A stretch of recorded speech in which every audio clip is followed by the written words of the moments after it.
Welcome to London.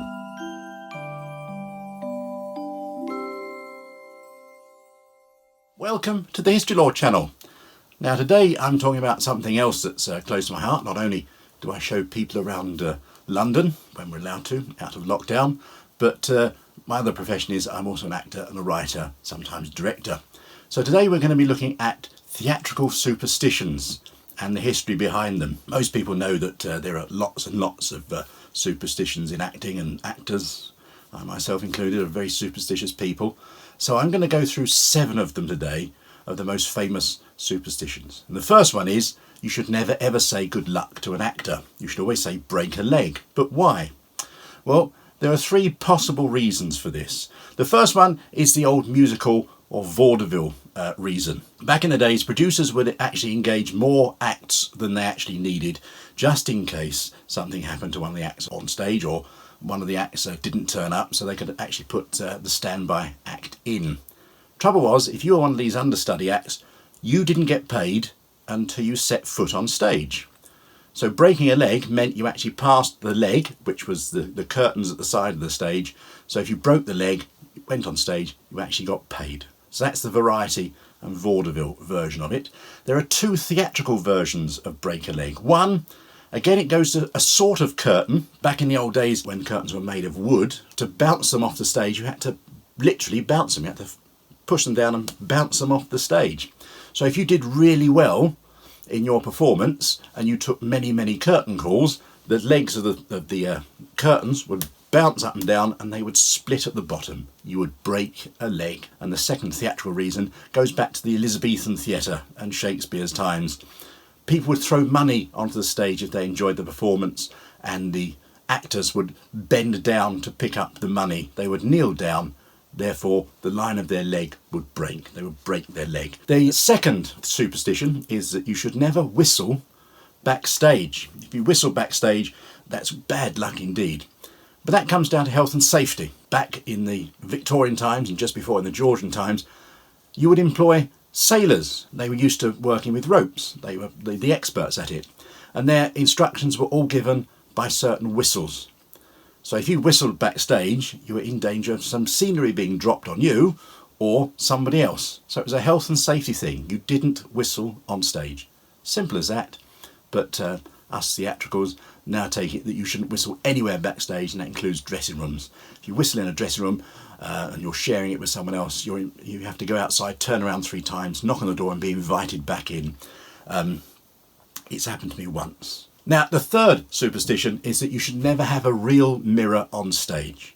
This goes back to, perhaps if you break it, that's 7 years bad luck. Or it could be that mirrors on stage invoke danger. People say that the devil lives in the mirror. That's how the superstitious view it. Again, boring as it is, it's health and safety. You don't have a real mirror on stage because it reflects the light. And if it reflects the light into the eyes of an actor on stage, then they could actually be dazzled and go to the edge of the stage and fall off. Or likewise, sometimes the angle was so bad, the light would reflect into the audience and it would blind the audience temporarily and spoil the performance. Another health and safety one. You should never have lit candles, especially 3 lit candles on stage.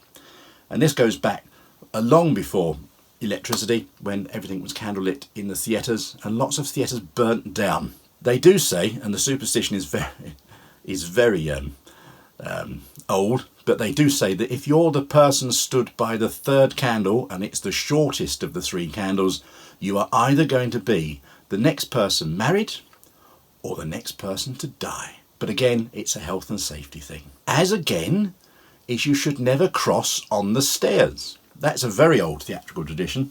If you're in a theatre and you're walking up the stairs and somebody will wait for you to come up, that's the tradition. And again, it's health and safety. Back in the days where lots of plays involved battles, and especially Shakespearean plays, involved people wearing swords, etc. If you crossed on the stairs and you were wearing a sword, it was dangerous. You could actually cut someone or take someone's eye out. Now, the most famous of theatrical superstitions is not mentioning Shakespeare's Scottish play, Macbeth. Oh, I've just mentioned it, but you should never mention the name of Macbeth in a theatre. Now, it goes back, the tradition goes back to about 1606, when it's said that the play was first performed and the actor who was playing Lady Macbeth suddenly died and Shakespeare had to take their place. It's also known that a later superstition came about when, if people saw the play Macbeth was playing at a theatre, it meant usually the play before had flopped. Macbeth was an easy play to put on. Most actors knew Macbeth, and so it was relatively quick to put on, and it was a crowd pleaser. People liked watching that Shakespearean play. So it's one of those things that Macbeth in a theatre meant bad luck for the play you're doing, because the play afterwards would have to be a money spinner, and that's what most producers did. They put on the Scottish play. And the last one I'm going to talk about is having a ghost light on a stage. Now at the moment, theatres are closed, and so most theatres that I know of have actually got a ghost light on the stage. It's again, it's goes back to the time of Theseus, and he was a Greek actor, and it's where we get the word thespian from. Around 6 BC, I think it was, that he first came to prominence. And they're saying his ghost inhabits all theatres. So most theatres leave a ghost light on so that when the theatre is empty, his ghost and all the other diva ghosts can perform in the light and be seen.